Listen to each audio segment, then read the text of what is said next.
Much, Sabina and Hugh, for the opportunity to share some of my research here. For the past several years, I've been writing and researching about the history of efforts to conserve genetic diversity in crops. And as part of that, I've spent quite a bit of time considering the history of seed or gene banking. So I'm sure everybody at this workshop knows that seed banking predominates today as a strategy, or as the strategy really in many respects, for conserving crop diversity, at least within the vast majority of state and scientist-led programs. So this is a really important part of the overall story of the history of crop conservation. It's not necessarily the whole story, however. My contribution to this workshop emerges from that research on the history of crop conservation. So just to be clear, not from research on data and their histories, which is sort of a new area for me, but from research on the science and technology of managing crop diversity. And it arises specifically from a set of concerns that were very present in discussions of seed banking in the 1980s, and which really puzzled me as I approached them from an environmental history or a history of conservation perspective. So to explain this, in the early 1980s, just about a decade after calls for urgent conservation of disappearing crop genetic resources finally galvanized the creation of an international system that would orchestrate missions to collect and then create institutions for conserving these. In the 1980s, a number of scientists, administrators, also gene bank managers started calling for the rationalization of collections. And specifically, they wanted to root out unintended or unnecessary duplication of accessions. At the same time, they subscribed pretty wholeheartedly to a system of known duplication, so called safety duplication usually, or making a backup. We see this today in the Svalbard Global Seed Vault, and to make this safety duplication just in case of disaster befalling a particular collection. So in other words, to sum up what I see as a really kind of interesting convergence of concerns here, copying, as in the duplication of accessions or samples in collection, was at once threatening and also essential to seed banking well. So in the paper that I circulated, and which I'm going to summarize now, I explore the history of how data and databases were imagined as means of managing the threat of duplication in the 1980s and in the 1990s. And I think this is a really interesting space to explore because many historians and sociologists who've studied the history of data in relation to seed and gene banking have really focused on how data are developed to generate value in collections. And recent analyses of genomic initiatives have tended to highlight data generating drives as creating value from collections that may devalue the material accession. So there's really this emphasis on data and value creation. Now, in the case that I share here, data and especially data linkage were conceived, though in this period not successfully used, in quite a different way. So as a means of reducing costs rather than a means of generating value. Right, so let me give you a summary of the research. Much of today's international infrastructure for the conservation of crop diversity was forged in the 1970s and 1980s. The real and perceived effects of international aid programs in the late 1950s and 1960s, effects of which are often labeled the Green Revolution, really galvanized new initiatives for collecting and conserving crop diversity. From 1974, an International Board of Plant Genetic Resources, which is the forerunner of today's Bioversity, in case you're familiar with that. But this organization was formed under the Consultative Group for International Agricultural Research, CGIAR, and it attempted to coordinate conservation efforts run by national institutions and international agricultural research centers, and then to encourage further programs through strategic sponsorship of collecting missions and conservation facilities. One result of this energy was a boom in conservation, at least in terms of collecting and the deposition of seeds in seed banks at national and international levels. So the size of collections, the number of seed banks both rose significantly in that decade-long period.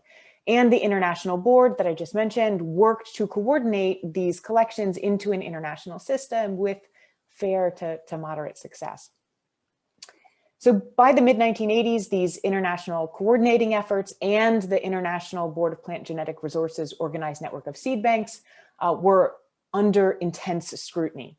Thanks in part to a very vocal group of seed activists, the 1980s saw a powerful surge in critiques of and also resistance to the very World Conservation Network that had only recently coalesced. So a fight over control of seed that was fostered by activists, pursued by the group of 77, the non-aligned states at FAO from the 1980s onward, brought new scrutiny to seed banks. And studies soon compiled many different shortcomings of national and international conservation efforts. These included everything from broken refrigeration systems to lost samples to restrictions on access. So even champions of the existing infrastructure for conserving crop diversity had to acknowledge that the successes of collecting seeds in the mid-1970s and after had created a significant influx of materials to conserve, and that this in turn multiplied the labor that was needed in processing these and monitoring them and evaluating samples. And these were demands that were not by and large matched by consistent increases in funding to institutions that had these seed collections. And even more problematically, the burgeoning size of collections had not been accompanied by increasing demand. So there wasn't really grounds for demanding more resources for care of these. A 1984 study of seed and gene bank use conducted by the International Board for Plant Genetic Resources, so the central agency, co-authored by its executive secretary, described a consensus of opinion that breeders mostly ignored the seed collections that had been put together. So these acknowledgements that seed banks often struggled to stay abreast of maintenance in the way that they should, and also that they almost always failed to provide truly meaningful service to most breeders, prompted calls for new strategies in conservation in the mid-1980s. Among these calls or visions for better conservation was a demand for more and better information to be created about gene bank accessions. So that is for good data to be generated. And this was central in many of the calls. In 1984, the International Board for Plant Genetic Resources estimated that 95% of samples held in gene banks had no agronomic evaluation data attached to them. And this, of course, meant that they weren't terribly inviting for breeders to use. And since these evaluation data were costly and time-consuming to generate, it was likely that they were going to continue to be absent from those collections for quite a long time in the future. Observing this pattern in the early 1980s, the International Board announced that it would shift its focus from collecting to producing evaluation data on accessions. It immediately faced another problem in attempting to make this shift, and that problem was duplication. A 1984 study of seed and gene bank conservation based on a survey of 760 scientists determined that at least 50% of the combined collections of most crop species are duplicate accessions.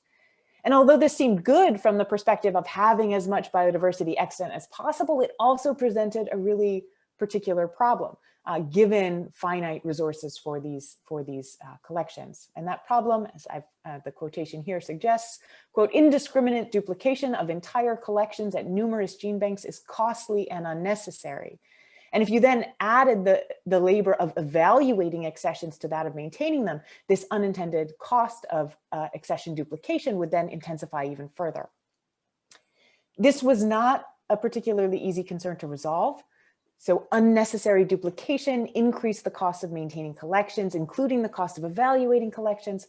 But evaluation was also needed in order to identify duplicates if the collections were to be rationalized as gene bank managers hope.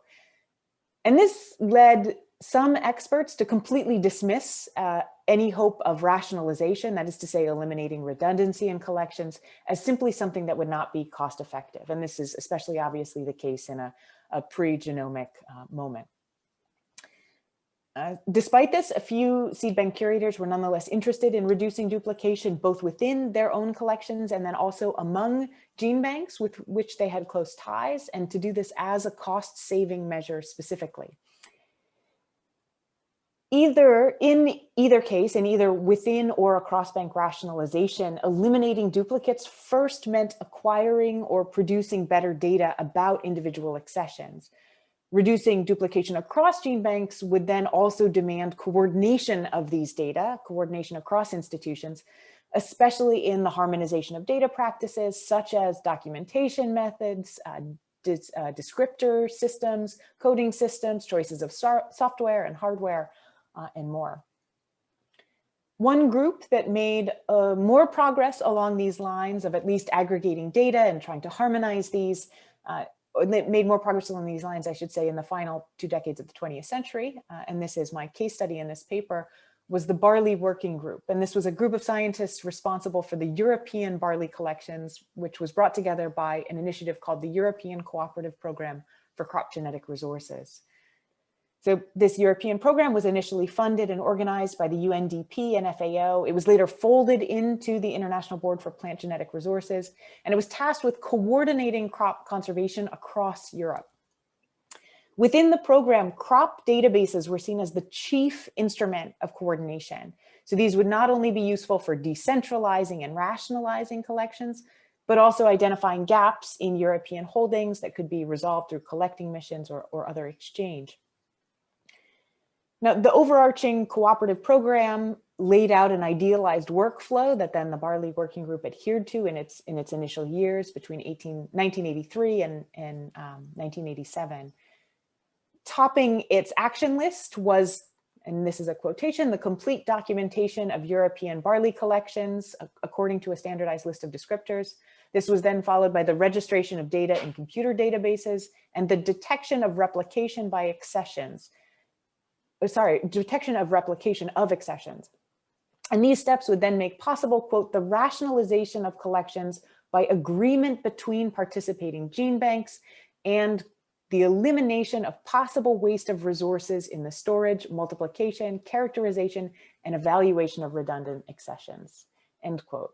So in other words, just to make this clear, immediate improvements in data creation, management, and exchange would reduce the costs of collection management, including further costly data generation. So that is the evaluation of duplicate accessions.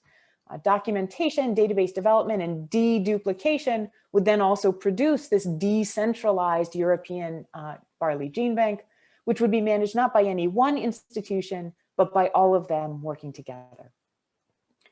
The first version of the European Barley database was assembled between 1984 and 1987. It brought together passport data associated with about 60,000 barley accessions from more than 30 European collections in 26 countries. Even though it had some immediate usefulness for breeders seeking germplasm from other institutions, it was not necessarily effective for this key purpose of deduplication and decentralization that had been outlined. As one of the researchers involved in it described, the identification of duplicates in the emerging database was itself a, quote, time-consuming procedure requiring much knowledge about the breeding and collecting history of a particular crop. And I can talk about this process more if people are interested. A few researchers involved in the database investigated multiple different means of engineering around the problem of poor and incomplete data. This was the fundamental hindrance to authoritative identification of duplicates in the database. And for the Barley Working Group, this really meant scaling back on the ambitions of rationalization in particular, at least for a time. Just to sum up where this project led, after a 10-year hiatus due mostly to lack of funding, the European Barley database was renewed in the late 1990s. By 2001, it had been linked with other international collections, which brought the total number of accessions in the database, documented in the database, to more than 130,000. Now, although the identification of duplicates was listed as a key outcome of this further database development, the payoff ultimately was not in creating opportunities for eliminating redundancy, but simply better data sharing. So allowing links between institutions and collections. And I would argue that it's this vision of database, this vision of databases as tools for sharing information, linking communities, pooling knowledge, that predominates really in both celebratory and also in critical accounts of seed and gene banks database development projects.